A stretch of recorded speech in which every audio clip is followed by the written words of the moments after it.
কিন্তু হিমন্ত বিশ্ব শৰ্মাই ইয়াৰ বাবে সপোন দেখিছে। আশা কৰা হৈছে এই অঞ্চলটোত নতুন ৰূপত গুৱাহাটী মহানগৰী সম্প্ৰসাৰিত হ'ব। গুৱাহাটী মহানগৰী কেৱল এতিয়া GS ৰোডত সম্প্ৰসাৰিত হৈ আছে, জু ৰোডৰ মাজত গুৱাহাটী মহানগৰী সীমাবদ্ধ হৈ আছে। এই অঞ্চলবোৰত ব্যাপক হাৰত ভিৰ হৈছে। ইতিমধ্যে চাংচাৰিৰ ফালেও আমাৰ চৰকাৰে যোৱা বছৰবোৰত প্ৰগতিৰ নতুন যুগৰ সূচনা কৰিছে। 10 বছৰতকৈ কম সময়ৰ ভিতৰত 250% ব্যয় বৃদ্ধি হোৱাটো সম্ভৱতঃ আমাৰ দেশৰ বিত্তীয় ইতিহাসত এক অন্যতম। মই আনন্দেৰে ঘোষণা কৰোঁ যে অসমৰ চৰকাৰী বিশ্ববিদ্যালয় মহাবিদ্যালয়ৰ পৰা 2025 চনত উত্তীৰ্ণ হোৱা স্নাতকলৈ এবছৰৰ বাবে প্ৰতি মাহে 2500 টকাকৈ মুখ্যমন্ত্ৰীৰ জীৱন প্ৰেৰণা অধীনত প্ৰদান কৰা হ'ব। আমি মুখ্যমন্ত্ৰীৰ জীৱন প্ৰেৰণা 2025 চনৰ অক্টোবৰ মাহত আমি আৰম্ভণি কৰিম আৰু ইয়াৰ ৰূপায়ণৰ বাবে মই 25 কোটি টকা ধাৰ্য কৰিছোঁ। আমাৰ চৰকাৰে প্ৰদান কৰা মুঠ চাকৰিৰ সংখ্যা হ'বগৈ 1,60,596। ইয়াৰ উপৰি এই ব্যৱস্থাই আধুনিক আন্তঃগাঁথনি সহ এখন বিশ্বমানৰ কেন্দ্ৰীয় ব্যৱসায়িক জিলা গঢ়ি তোলাৰ ক্ষেত্ৰত চৰকাৰক সুযোগ প্ৰদান কৰিব। নমস্কাৰ, মই অতনু ভূঞা। আপোনালোকে চাবলৈ আৰম্ভ কৰিছে সত্যৰ এটা নতুন অধ্যায়। সত্যত যিকোনো সঁচা কথা ক'বলৈ আমি চেষ্টা চলাম। বাজেট অধিৱেশন চলি আছে।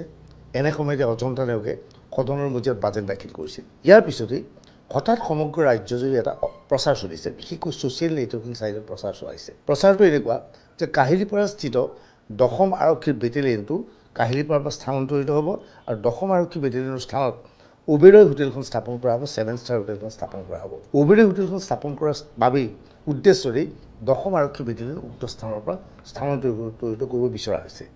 স্বাভাৱিকতে প্ৰশ্ন হৈছে এই কথা কিমান সত্য। 10ম আৰক্ষী বেটেলিয়ন বা 4th আৰক্ষী বেটেলিয়ন দুইটা কাহিলীপাৰা অঞ্চলতে অৱস্থিত।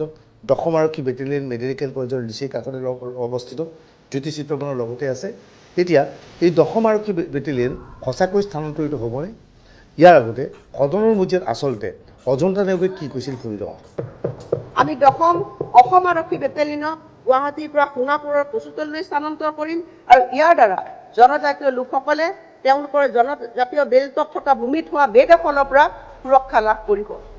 ইয়াৰ উপৰি এই ব্যৱস্থাই আধুনিক আন্তঃগাঁথনি সহ এখন বিশ্বমানৰ কেন্দ্ৰীয় ব্যৱসায়িক জিলা গঢ়ি তোলাৰ ক্ষেত্ৰত চৰকাৰক সুযোগ প্ৰদান কৰিব। অজন্তা নেওগে স্পষ্টভাৱে কৈছে যে 10ম আৰক্ষী বেটেলিয়নটো এবাৰ স্থানান্তৰিত কৰি সোণাপুৰৰ কচুতলীত স্থাপন কৰা হ'ব। কচুতলীৰ কথা আপোনালোকে নিশ্চয় জানে। আজিৰ পৰা 6-7 মাহৰ পূৰ্বে অসম চৰকাৰৰ ফালৰ পৰা কচুতলীত ব্যাপক হাৰত উচ্ছেদ চলোৱা হৈছিল। সোণাপুৰৰ ট্ৰাইবেল বেল্টৰ এই কচুতলীত আচলতে বৃহৎ সংখ্যক এক বিশেষ সম্প্ৰদায়ৰ লোকে, মুছলমান সম্প্ৰদায়ৰ লোকে বাহৰ পাতি আছিল। নগাঁও, মৰিগাঁও, বৰপেটা আদিৰ পৰা আহি তেওঁলোকে তাত বাহৰ পাতিছিল, খেতি কৰিছিল, বিস্তীৰ্ণ অঞ্চল তেওঁলোকে দখল কৰিছিল। কিন্তু ট্ৰাইবেল বেল্টত দখল কৰা মাটিৰ বিৰুদ্ধে হিমন্ত বিশ্ব চৰকাৰে কঠোৰ স্থিতি গ্ৰহণ কৰে। এই অঞ্চলত বুলডেজাৰ চলোৱা হয়। সমগ্ৰ অঞ্চলটোত অভিযান চলাই এই মুছলমান লোকসকলক উচ্ছেদ কৰা হয় আৰু কচুতলী সম্পূৰ্ণভাৱে বেদখল মুক্ত কৰা হয়। সোণাপুৰৰ কচুতলী এতিয়াও বৃহৎ অঞ্চল আছে। এতিয়া ৰাজ্য চৰকাৰে সিদ্ধান্ত লৈছে 10ম আৰক্ষী বেটেলিয়ন যিটো কাহিলীপাৰাত আছে সেই বেটেলিয়নটো কচুতলীলৈ স্থানান্তৰিত কৰাটো। এতিয়া সমগ্ৰ ঘটনা আমি জানিবলৈ চেষ্টা চলাইছিলোঁ। ৰাজ্য চৰকাৰৰ বিভিন্ন উৎসৰ সৈতে আমি কথা পাতিছিলোঁ। আচলতে চৰকাৰৰ উদ্দেশ্য কি সেই বিষয়ে জানিবলৈ চেষ্টা চলাইছোঁ। গুৱাহাটী মহানগৰীত ক্ৰমাৎ সম্প্ৰসাৰ হৈছে, আমি সকলোৱে জানো। গুৱাহাটী মহানগৰীত এতিয়া চৰকাৰী মাটি নোহোৱা হৈছে। মাটি কিনাটো গুৱাহাটী মহানগৰীত অসম্ভৱ হৈ পৰিছে। মহাৰাষ্ট্ৰৰ মুম্বাইত যি পৰিৱেশৰ সৃষ্টি হৈছে আৰু 10-15 বছৰৰ পিছত গুৱাহাটীতো অনুৰূপ পৰিৱেশ পৰিস্থিতিৰ সৃষ্টি হ'ব যে গুৱাহাটীত এডোখৰ মাটি কাৰোবাৰ লগত থকাটো সপোন জনমৰ গুৱাহাটীত মাটি থকা ব্যক্তিজনক ধনী ব্যক্তি বুলি আজি 10-20 বছৰৰ পিছত কোৱা হ'ব। কিন্তু প্ৰায়বোৰ অঞ্চল ইতিমধ্যে দখল কৰা হৈছে, বৃহৎ বৃহৎ অট্টালিকা স্থাপন হৈছে। গুৱাহাটীত আপুনি এইটো ফ্লেট পাব, কেইদিনমানৰ পিছত গুৱাহাটীত মাটি নাপাব। এই গুৱাহাটী মহানগৰীৰ মাজমজিয়াতেই 10ম আৰক্ষী বেটেলিয়নটো আছে।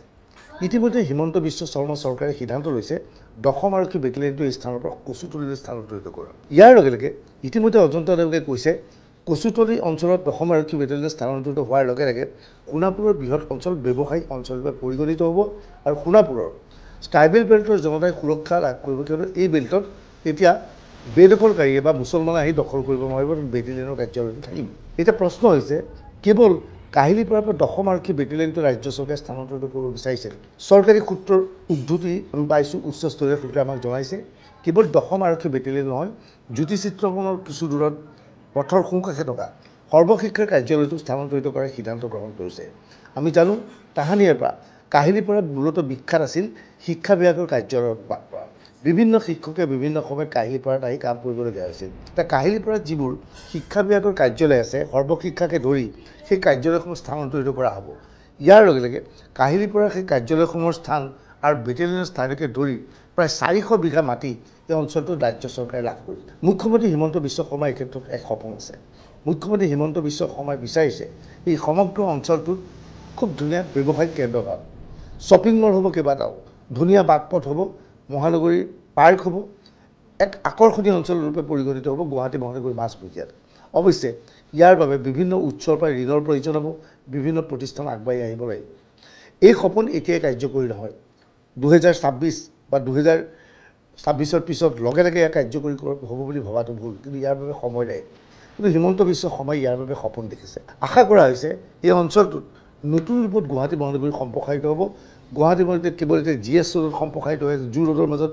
গুৱাহাটী মহানগৰী সীমাবদ্ধ হৈ আছে এই অঞ্চলবোৰত ব্যাপক হাৰত ভিৰ হৈছে ইতিমধ্যে চাংচাৰিৰ ফালেও দলংখন হোৱাৰ লগে লগে শ্বপিং মলকে আদি কৰি কেইবাটাও প্ৰতিষ্ঠান স্থাপন হ'ব সেই অঞ্চলটো সম্প্ৰসাৰিত হ'ব কিন্তু ইয়াৰ লগে লগে 10ম আৰক্ষী বেটেলিয়ন আৰু সৰ্বশিক্ষা কাৰ্যালয় স্থানান্তৰিত হোৱাৰ লগে লগে এই বিস্তীৰ্ণ অঞ্চলত কেইবাটাও ব্যৱসায়িক প্ৰতিষ্ঠান স্থাপন কৰিব পাৰিব চৰকাৰে ইয়াৰ সপোন দেখিছে ইয়াৰ জৰিয়তে গুৱাহাটী মহানগৰীখন নতুন ৰূপত উন্নতি কৰাৰ বা নতুন ৰূপত আগবঢ়াৰ সিদ্ধান্ত লোৱা হৈছে আশা কৰা হৈছে এই সিদ্ধান্ত এই সপোন অতি শীঘ্ৰে কাৰ্যকৰী কৰা হ'ব ইয়াৰ লগে লগে বহুতে কৈছে যে কাহিলীপাৰাৰ সেই স্থানত ওবেৰয় হোটেলখন স্থাপন কৰিবলৈ মাটি দিব নেকি যে ওবেৰয় হোটেল 7 ষ্টাৰ হোটেল স্থাপন কৰিব বুলি ইতিমধ্যে এডভান্টেজ আছামৰ সহ চুক্তিবদ্ধ হৈছে কিন্তু ৰাজ্য চৰকাৰৰ উচ্চস্তৰীয় সূত্ৰই জানিবলৈ দিয়া মতে ওবেৰয় হোটেলক অতি শীঘ্ৰে মাটি লাগে কিন্তু কাহিলীপাৰাৰ এই বেটেলিয়নটো স্থানান্তৰ হোৱাৰ প্ৰক্ৰিয়া কিছু দীঘলীয়া সোণাপুৰত বেটেলিয়নৰ বাবে সকলো প্ৰস্তুত কৰাৰ পিছতে এই বেটেলিয়নটো স্থানান্তৰিত কৰা হ'ব